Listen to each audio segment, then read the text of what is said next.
आइए इस वीडियो में स्टार्ट करते हैं कम्युनलिज्म यानी कि सांप्रदायिकता और सामुदायिकता के बारे में विशेष जानकारी लेंगे इस वीडियो से। तो चलिए स्टार्ट करते हैं। देखिए हमारा यहाँ पे है कम्युनिटी और कम्युनल। देखिए अपने आप को विशेष समुदाय से जोड़कर देना यानी गुट बनाना क्या होता है, कम्युनिटी होता है। और उसको कम्युनल के बारे में भी स्टडी करेंगे। तो देखिए इस डायग्राम में दिखाया गया है आइडेंटिटी, हमारा यहाँ पे है डायग्राम बनाया गया है और इसको दिखाया गया है, वर्गीकृत किया गया है कि देखिए जेंडर, नेशनल और रिलीजन और डेमोग्राफिक। डेमोग्राफिक में है हमारा education, income tax, PCI, member of family. और देखिए एथिक्स में क्या हमारा है कि देखिए एथनिक है, सॉरी। तो देखिए इसमें पॉलिटिकल ग्रुप ऑफ आइडियोलॉजी क्या होगा और इसमें तो परेशानी क्या होगी, और सामुदायिकता जो है सांप्रदायिकता में बदल जाता है, इसके बारे में बताया गया है पॉलिटिकल ग्रुप ऑफ आइडियोलॉजी के बारे में। और देखिए एथनिक, रिलीजन और पॉलिटिकल आइडियोलॉजी बराबर कम्युनलिज्म यानी कि सांप्रदायिकता, यानी कि ethnic, religion, political ideology equal to communalism यानी कि सांप्रदायिकता। तो भारत में कम्युनलिज्म को अपनाना चाहिए। तो देखिए आगे नेक्स्ट स्टडी करते हैं लाइन बाय लाइन इस नोट्स का। तो देखिए इसका मतलब बताया गया है कि इसका सापेक्षिक अर्थ है अपने नृजातीय समूह के लिए। देखिए इसका सापेक्षिक अर्थ है कि अपने नृजातीय समूह के लिए और समुदाय के लिए, समाज विशेष के लिए एक गुट बनाकर एकत्रित रहने का प्रयास करना। और जब यह प्रयास सामाजिक, आर्थिक, राजनीतिक, समझ रहे हैं, महत्व के लिए किया जाता है तो इसे सामुदायिकता कहते हैं। और जब सामुदायिकता अपने समुदाय को लेकर एक विशेष राजनीतिक विचारधारा करती है, ठीक है, तो दूसरे समुदाय के विरुद्ध एकजुट होने का प्रयास करती है और अपने समुदाय को ही श्रेष्ठता सिद्ध करने का प्रयास करती है। देखिए यहाँ पे लिखा गया है कि देखिए कि जो एक दूसरे समुदाय के विरुद्ध एकजुट होने का प्रयास करती है और अपने समुदाय को ही श्रेष्ठता सिद्ध करने का प्रयास करती है, तो इसी सामुदायिकता को सांप्रदायिकता कहा जाने लगता है। तो देखिए यहाँ पे W.C. स्मिथ के अनुसार the meaning and end of the religion, इसके बारे में बताया गया है। कम्युनलिज्म का सिद्धांत यह है W.C. स्मिथ कि रिलीजन और नेशनलाइज यानी कि धार्मिक राष्ट्रीयता के बारे में बताया गया है। और नेक्स्ट है कि राष्ट्रवाद में जब धर्म जुड़ जाता है तो परेशानी उत्पन्न करती है। नेक्स्ट है कि यही धार्मिक राष्ट्रवाद सांप्रदायिकता में बदल जाता है। देखिए यहाँ नोट पॉइंट है यहाँ पे कि यही धार्मिक राष्ट्रवाद सांप्रदायिकता में बदल जाता है। देखिए W.C. स्मिथ के अनुसार इनका जो डेफिनेशन है पढ़ते हैं कि कम्युनलिज्म एक विचारधारा है जिसके अंतर्गत समाज अलग अलग धार्मिक इकाइयों और समुदायों में विभाजित है और अपने निजी हित की पूर्ति के लिए दूसरे धार्मिक समुदाय के साथ जब एक समुदाय संघर्ष की स्थिति में आ जाता है तो उसे कम्युनलिज्म यानी कि सांप्रदायिकता या धार्मिक राष्ट्रवाद कहेंगे। देखिए बहुत ही अच्छा पॉइंट है। W.C. स्मिथ के अनुसार कम्युनलिज्म का डेफिनेशन है ये कि एक विचारधारा है।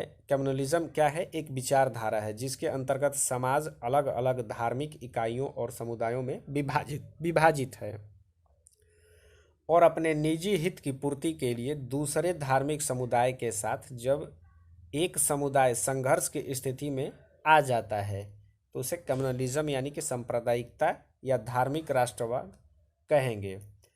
और देखिए नेक्स्ट है आगे बिपिन चंद्रा के अनुसार, इन्होंने सांप्रदायिकता यानी कि समुदाय के बारे में क्या कहा है। तो देखिए बिपिन चंद्रा के अनुसार है कि जब किसी एक विशिष्ट धर्म के लोग गुट बनाकर या सहयोग कर कर या साझा सामाजिक सहयोग कर साझा सामाजिक, राजनीतिक और आर्थिक हितों के लिए आगे आते हैं तो उसे सामुदायिकता कहते हैं। और जब एक समूह का हित दूसरे समूह से टकराने लगता है तो उसे सांप्रदायिकता कहते हैं। ये भी अच्छा पॉइंट है। और नेक्स्ट चलते हैं आगे, देखते हैं कम्युनलिज्म के बारे में। यहाँ पे डायग्राम बनाया गया है लिबरल कम्युनलिज्म और एक्सट्रीम कम्युनलिज्म यानी कि उदारवादी सामुदायिकता और उग्रवाद सामुदायिकता। भारत में इसकी आवश्यकता है। ये नीचे नोट पॉइंट लिखा गया किसका? उदारवादी सामुदायिकता का भारत में आवश्यकता है।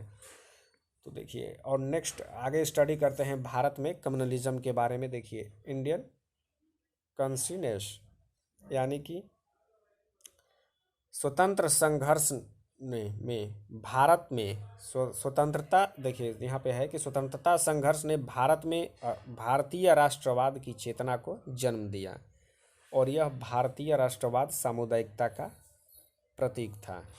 देखिए यहाँ पे है कि India is a nation in making, Siddharthnath Banerjee, sorry Surendra Nath Banerjee का ये कथन है कि India is a nation in making. Surendra Nath Banerjee का ये कथन है कॉन्सियस। और नेक्स्ट चलते हैं यहाँ पे और आगे स्टडी करते हैं। यहाँ पे लिखा है मुस्लिम चौविनिज़म और हिंदू चौविनिज़म, यानी कि चौविनिज़म का मतलब होता है उग्र राष्ट्रीयता, यानी कि भारत के लिए काफ़ी नुकसानदेह होगा। चौविनिज़म यानी कि उग्र राष्ट्रीयता, यानी कि ब्रिटिश का भी दिया है कि divide and rule, Wavell Linlithgow Batten. देखिए वेवेल लिनलिथगो बेटन, ब्रिटिश का क्या रूल था, ब्रिटिश डिवाइड एंड रूल के बारे में भी। तो देखिए यहाँ पे मेल चौविनिज़म के बारे में पढ़ते हैं, यानी कि पुरुष उग्र राष्ट्रीयता के बारे में पढ़ते हैं, पुरुष अपने आप को ही श्रेष्ठ समझता है। और भारत में सांप्रदायिकता का रूप स्टडी करते हैं आगे कि कम्युनलिज्म का ग्रोथ कैसे हुआ। तो देखिए पहले क्या था कि पहले था, देखिए हीरो मिथ का सिद्धांत कि अपने धर्म को सांस्कृतिक पहलू को ही श्रेष्ठ मानना। देखिए और अब क्या है कि religious ideology plus political ideology, यह अच्छा संकेत नहीं है। अब जो है रिलीजियस आइडियोलॉजी है और प्लस पॉलिटिकल आइडियोलॉजी, यानी यह अच्छा संकेत नहीं है। और पहले क्या था कि अपने धर्म को सांस्कृतिक पहलू को श्रेष्ठ मानना। और सेकेंड पॉइंट है कि ब्रिटिश पॉलिसी ने और एक नया रूप प्रदान किया, डायरेक्ट एक्शन डे यानी कि जिन्ना। और देखिए यहाँ पे है कि राजनीतिक का सांप्रदायिकरण 1976 से 90 तक, इमरजेंसी यानी कि जेपी मूवमेंट, जेपी आंदोलन। और नेक्स्ट है समय समय के साथ समाजीकरण, यानी कि सोशलाइजेशन नहीं हो पाया। और अब जो है सांस्कृतिक अतिक्रमण हो रहा है, यानी कि 1920-40 के बीच गिरता चला गया। और देखिए भविष्य की रणनीतियाँ क्या हैं, भविष्य की रणनीतियाँ हैं कि धर्म निरपेक्षीकरण को बढ़ाना होगा, धर्म निरपेक्षीकरण को बढ़ाना होगा, भविष्य की ये रणनीतियाँ हैं। देखिए कम्युनलिज्म सस्पेशियस यानी कि संदेह उत्पन्न करता है। और दूसरा पॉइंट है इसमें कि मिश्रित संस्कृति के तत्वों की तरफ आगे बढ़ना होगा, यहाँ हाइब्रिडाइजेशन यानी कि मिश्रित संस्कृति के तत्वों की तरफ आगे बढ़ना होगा। तो हमें धार्मिक सहभागिता, धार्मिक सहिष्णुता को प्रेरित करना होगा, यह समाज से उम्मीद की जा सकते हैं। देखिए इनर फॉल्ट लाइन क्या है इसमें, इनइक्वालिटी, आय और सांप्रदायिकता और प्रादेशिक संतुलन की कमी। इसमें भारत की मजबूती क्या है, demographic dividend and culture diversity, सांस्कृतिक विविधता, डाइवर्सिटी का मतलब होता है विविधता यानी बहुत ज़्यादा, कल्चर डाइवर्सिटी।